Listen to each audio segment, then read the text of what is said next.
അർജുൻ, ഈ കുഞ്ഞിനെ അവസാനമായി കണ്ടത് എപ്പോഴാണ്? കുഞ്ഞിനെ അവസാനമായിട്ട് കണ്ടെന്ന് വെച്ചാൽ അന്നത്തെ ദിവസം ഉച്ചയ്ക്ക് ഞാൻ കണ്ടായിരുന്നു. അന്നത്തെ ദിവസം ഉച്ചയ്ക്ക് കണ്ടു, സംഭവത്തിന് മുമ്പ്. ആ, പക്ഷെ അർജുൻ ആദ്യം കൊടുത്ത മൊഴിയിൽ കണ്ടിട്ടില്ലെന്നാണല്ലോ കൊടുത്തത്. ഞാൻ പറഞ്ഞിട്ടില്ല. ഈ കുഞ്ഞിനെ കഴിഞ്ഞ 3 ദിവസങ്ങളിലായി അർജുൻ കണ്ടിട്ടില്ല എന്നൊരു മൊഴിയുണ്ടോ? ഞാൻ പറഞ്ഞിട്ടില്ല. ആദ്യം പോലീസിനോട് അങ്ങനെ പറഞ്ഞോ? ഞാൻ പറഞ്ഞിട്ടില്ല. എപ്പോഴെങ്കിലും തുടക്കത്തിലെങ്കിലും? അന്നത്തെ ദിവസം കണ്ടു അർജുൻ? ഞാൻ കണ്ടായിരുന്നു, മിഠായി കൊടുത്തു? കണ്ടായിരുന്നു. പക്ഷേ അന്നത്തെ ദിവസം ഞാൻ കണ്ടു. ആ കാര്യം ഞാൻ പറയാൻ മറന്നുപോയി. ആ കാര്യം പറയാൻ മറന്നുപോയി. പറയാൻ മറന്നുപോയി. സ്റ്റേഷനിൽ കൊണ്ടുപോയി. അതായത് ആദ്യം പോലീസ് ചോദിക്കുന്ന സമയത്ത് അർജുൻ അത് മറന്നു. അത്രയും മാനസികാവസ്ഥയിൽ ആ മാനസികാവസ്ഥയിലായിരുന്നു. അപ്പം അർജുനോട് പോലീസുകാർ ചോദിച്ചു, താങ്കൾ കണ്ടിരുന്നു എന്ന് ചോദിച്ചപ്പോൾ അങ്ങനെയാണോ ചോദിച്ചത്? അന്ന് ചോദിച്ചില്ല. ശേഷം ചോദിച്ചു. 4-ാം തീയതി എന്നെ കൊണ്ടു. 4-ാം തീയതി ചോദിക്കുമ്പോൾ എന്നോട് ചോദിച്ചു, ഈ സംഭവം നടന്ന ദിവസം അർജുൻ കുട്ടിയെ കണ്ടത് മറന്നുപോയി. അന്ന് മറന്നുപോയി. ഞാൻ പറഞ്ഞു, അച്ഛൻ പറഞ്ഞു, എന്നോട് പറഞ്ഞു, നിനക്കറിയാവുന്നത് പറയാൻ പറഞ്ഞു. അപ്പൊ ഞാൻ പറഞ്ഞു, സാറേ ഇന്ന പോലെ മാനസികാവസ്ഥയിലായിരുന്നു, ഞാൻ മറന്നുപോയി, പറയാൻ മറന്നുപോയി. പക്ഷെ അർജുൻ ഈ 3 മണി എന്നുള്ളത് ഓർമ്മിക്കുന്നുണ്ട്. വീട്ടിൽ നിന്ന് ഇറങ്ങുമ്പോൾ കുഞ്ഞിനെ കണ്ടത് ഓർമ്മിച്ചില്ല. അല്ലല്ല, ഞാൻ അന്ന് ഓർമ്മിച്ചിട്ടുണ്ട്, പക്ഷെ ഞാൻ പറയാൻ വിട്ടുപോയെന്നേ ഉള്ളൂ. അങ്ങനെ നമ്മൾ ഇപ്പോ പോലീസ് ചോദിച്ചിരുന്നു അന്നത്തെ ദിവസം? എല്ലാവരോടും ചോദിച്ചപ്പോൾ അർജുനോട് ചോദിച്ചിരുന്നു? അന്നത്തെ ദിവസം എന്നല്ല, ഈ 4-ാം തീയതി ചോദിച്ചു. 4-ാം തീയതി ചോദിച്ചപ്പോൾ അർജുൻ പറഞ്ഞത് കണ്ടില്ല എന്നാണ് പറഞ്ഞത്. അതാ സാറേ ഞാൻ പറഞ്ഞു, ഞാൻ പറയാൻ വിട്ടുപോയെന്ന് പറഞ്ഞ അവരോട് ഞാൻ പറഞ്ഞത്. പക്ഷെ എന്നെ ഇന്നപോലെ നിങ്ങളുടെ അച്ഛന്റെ മൂത്ത ചേട്ടന്റെ ഭാര്യ ഇന്നപോലെ പറഞ്ഞു ചക്ക പറിക്കാൻ പോകുമ്പോൾ, അപ്പോഴാണ് ഓർത്തത് ആ കാര്യം. അന്ന് ഞാൻ പറയാൻ വിട്ടുപോയി. പക്ഷെ അതായത് അർജുൻ കണ്ട വിവരം പോലീസിനോട് പറയാൻ വിട്ടുപോയി. പക്ഷെ അർജുൻ കണ്ട വിവരം, ഈ കുഞ്ഞിനെ കണ്ട വിവരം, ഈ കുഞ്ഞിന്റെ വല്യമ്മച്ചി പോലീസിന് മൊഴി കൊടുത്തു. താങ്കളുടെ വല്യമ്മച്ചി ആണോ? എന്റെ അച്ഛന്റെ മൂത്ത ചേട്ടന്റെ ഭാര്യയാണ് പറഞ്ഞത് നിങ്ങൾ രണ്ടുപേരും കൂടി ഇരിക്കുന്നത് കണ്ടു. ഇരിക്കുന്നല്ല, എന്റെ വാറക്കിന് ഇരിപ്പുണ്ടായിരുന്നു. കൊച്ച് എന്റെ വീടിന്റെ വാറയ്ക്ക് ഒരു സ്റ്റെപ്പ് ഉണ്ട്, ആ സ്റ്റെപ്പിൽ കൂടെ ഇറങ്ങി പോന്നെ, അവിടെ നിപ്പുണ്ടായിരുന്നു. നിങ്ങൾ തമ്മിൽ കണ്ടു? കുഞ്ഞും അർജുനും ഞാൻ കണ്ടു, ഇല്ലെന്ന് ഞാൻ പറഞ്ഞിട്ടില്ല. പക്ഷെ അത് പറയാൻ മറന്നുപോയി.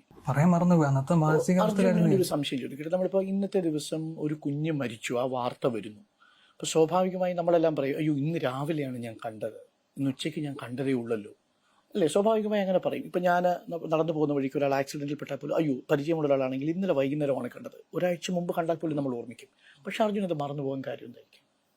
അതില്ല സാറേ ഞാൻ പറഞ്ഞു, ആ കൊച്ചിനെ നമ്മൾ അനിയത്തി പോലെ നമ്മൾ സ്നേഹിച്ചുകൊണ്ടിരുന്നത്. ഇന്ന പോലെ ആ സ്ഥലത്താണെങ്കിൽ ആ ഒരു കൊച്ചു മാത്രമേ ഉണ്ടായിരുന്നു. അത്ര ആ ഒരു പ്രായത്തിൽ അത്ര കൊച്ചു മാത്രമേ ഉള്ളൂ, അത്ര സ്നേഹിക്കുന്നുണ്ടായിരുന്നു. മിഠായികൾ കൊടുത്തിരുന്നു. ഞാൻ മിഠായി സ്നാക്സും മേടിച്ചോണ്ടിരിക്കും. കൊച്ചു തന്നെ വീട്ടിൽ ഓടി വരും. ഞാനല്ല മഞ്ച് വാങ്ങി കൊടുക്കാറുണ്ടായിരുന്നു. മഞ്ച് ഞാൻ മേടിച്ചു കൊടുത്തിട്ടില്ല. ഡയറി മിൽക്ക്, സ്നാക്സ് ഇപ്പൊ അവരുടെ വീട്ടുകാരും ശരി, ഞങ്ങളുടെ വീട്ടുകാരും ശരി, ആര് വീട്ടുകാരും എപ്പോഴെങ്കിലും മിഠായി കൊടുക്കരുതെന്ന് വീട്ടുകാർ വിലക്കിയിട്ടുണ്ടോ? എന്റെ വീട്ടുകാരാ? അവരുടെ വീട്ടുകാർ എന്നോട് ആ കാര്യത്തിൽ സംസാരിച്ചിട്ടില്ല. പല്ല് കുഞ്ഞിന് ചീത്തയാവും, അങ്ങനത്തെ കാര്യം വന്നിട്ട് പോലില്ല, അങ്ങനെ പറഞ്ഞിട്ടില്ല. പക്ഷെ ഈ രവി എന്ന് പറയുന്ന അങ്കിൾ പറയുന്നുണ്ട്, പലതവണ താങ്കൾ ആ കടയിൽ നിന്ന് മിഠായി വാങ്ങിച്ചിട്ടുണ്ട്. താങ്കൾ മിഠായി കഴിക്കുമോ? ഞാൻ കഴിക്കും. മിഠായി അതിനു വേണ്ടി വാങ്ങും? ഞാൻ കഴിക്കും. ഈ മഞ്ച് പോലുള്ള മിഠായികൾ കഴിക്കാറുണ്ട്? അല്ല. ഇല്ല. അവിടെ സ്ഥിരം കഴിക്കുന്ന മിഠായി ഏതാ? സ്ഥിരം കഴിക്കുന്നതാണെങ്കിൽ 1 രൂപയുടെ 2 രൂപയുടെ മിഠായി കഴിക്കും. അതൊക്കെ വാങ്ങും. ഈ രവി അങ്കിളുടെ കടയിൽ നിന്ന് വാങ്ങും?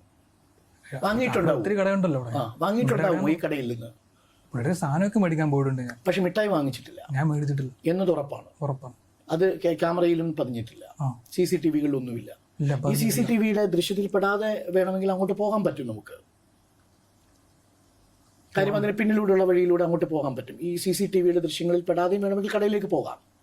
എങ്ങനെ? രവിയുടെ കടയിലേക്ക് പോകാം നിങ്ങളുടെ വീട്ടിൽ നിന്ന്. സൈഡിൽ കൂടെ പോകാൻ പറ്റും. പല വഴികളുണ്ടല്ലോ. പല വഴികളുണ്ട്, പക്ഷേ ആ വഴി കൂടെ പോണം. ആ വഴിയിലൂടെ നമ്മളിത് അറിയുന്നില്ലല്ലോ. ഓക്കെ. ഈ കുഞ്ഞിനെ അതിനുശേഷം അവസാനം കാണുന്ന ഏകദേശം സമയം ഓർമ്മയുണ്ടോ? അവസാനം ജൂൺ 30-ാം തീയതി. അതല്ല സാർ, ഉച്ചയാകുമ്പോൾ കണ്ടെന്ന്. ഏകദേശം ഒരു മണി.